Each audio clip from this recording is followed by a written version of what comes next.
Here we go. Well, hello there, you beautiful, beautiful, amazing, wonderful people. This is video 3 of 3. That's it, 3 of 3. I'm spoiling you. Spoiling you, I am.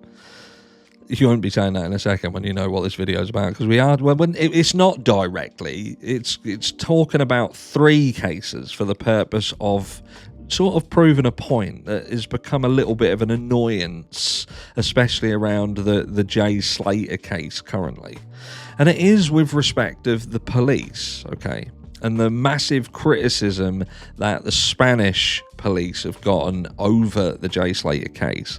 Now, the one question that I have, and still have, absolutely remains a question at the forefront of my mind, and that was always, how did the Spanish authorities deem that Rocky and Bullwinkle were irrelevant to the investigation prior to Jay Slater even being found?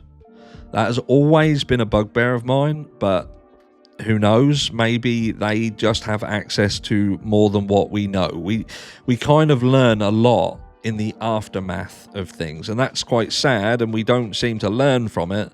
But people have said, what I keep getting the same question is, what proof have you got that Jay was ever at the Airbnb? All I can go with is that there is phone pings. Now, people will turn around and say, but phone pings only prove that his phone was there and not necessarily him. So then you have to go by eyewitnesses. We have eyewitnesses, but the eyewitnesses could be lying. Of course they could. What else have we got? We've got the friends who apparently had spoken to him and he said that he was there. Again, the friends could be lying. But all these little things are in answer to, what proof do you have that someone was somewhere? Also, his body was seemingly found in a ravine not far from said Airbnb. Again, are they lying? Was his body ever found there? I don't know, but that's the things that we're being told. We also know that Rocky and Bullwinkle had said that they drove Jay Slater and they stopped off at a shop on the way to get a drink. Now, does that shop have CCTV coverage, and did the local authorities check to corroborate their story? I would hope so, but all we can do is guess. It's guesswork. But I see many people criticising, and again, off the back end of what I've just said, what is the proof, the absolute tangible proof, and not just opinion? What is the tangible proof that Jay was somewhere else other than the Airbnb? Have we got a video of him somewhere else, timestamped, that would suggest that he was not at the Airbnb? I'm not saying it's impossible. I'm just saying you can't say that what's the proof over here when we have multiple statements that would suggest that this story is accurate to a point, and all we can do is assume that everybody's lying to discount it, but we don't have any accurate and credible evidence of anything else anywhere else. And anyway, back to the point. But the Spanish police have caught, they've got a lot of flack. They've caught a lot of flack. And I see a lot of comments like, if the police were involved from the UK, it'd be different. It'd be different. I'm thinking, what fucking evidence have you got that the British police would do a different job? I have a member of the British police in my family. British police in my family. And that person was involved in the abuse of his partner. Financial abuse, mental abuse. He was a nasty piece of work. And I could go on. Some of you will know, because I've spoken about this briefly before, but his station and his superiors and friends around him tried to hide that. They tried to hide it and actually buried a large proportion of that. Buried it. Tricked us, because despite him being a relation on our side, we stuck by his partner, and my Mrs. Harsh now will not speak to him.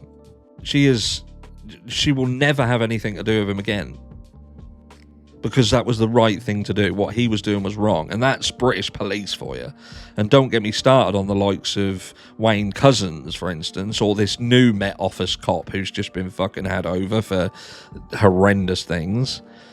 But if you look at their interjection into cases, what have you got? You've got Madeleine McCann. Well, what happened there?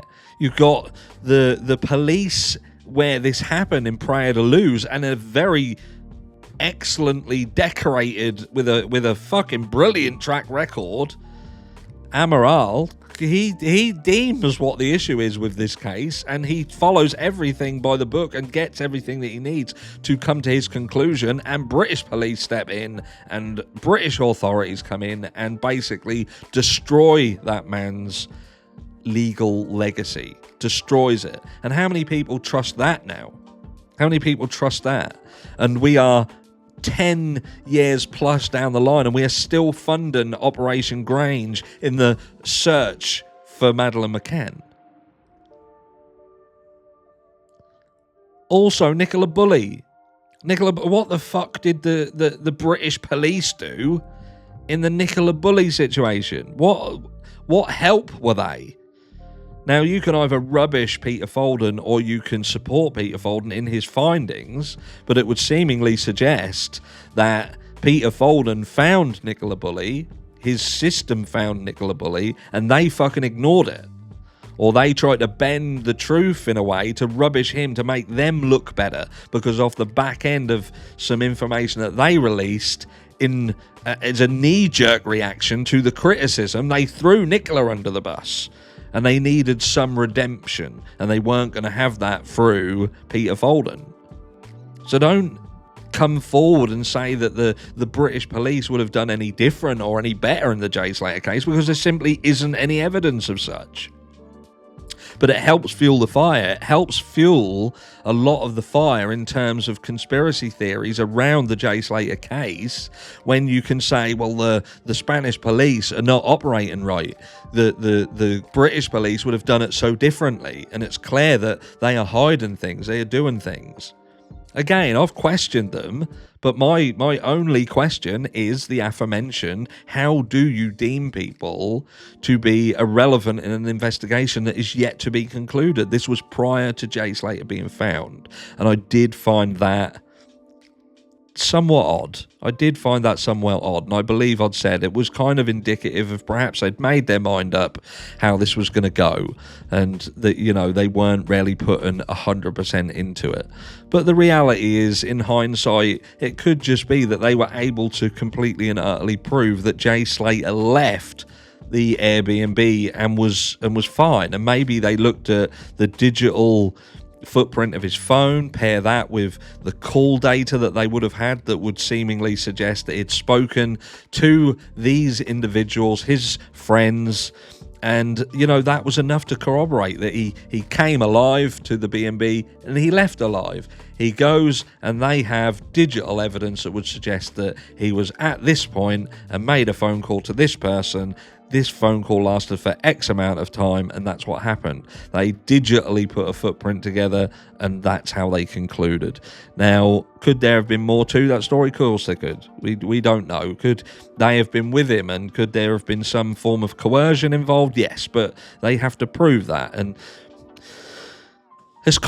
I'm sure it's a lot more complex than we give it credit for. But ultimately, yes, I did have questions with that. I thought it seemed a little bit off, but what I don't agree with is the vast majority of people who think that the British police would jump into this somehow and do things so much differently, and it would have such a different outcome, because there just simply isn't any proof of that. And in fact, there is evidence to the contrary.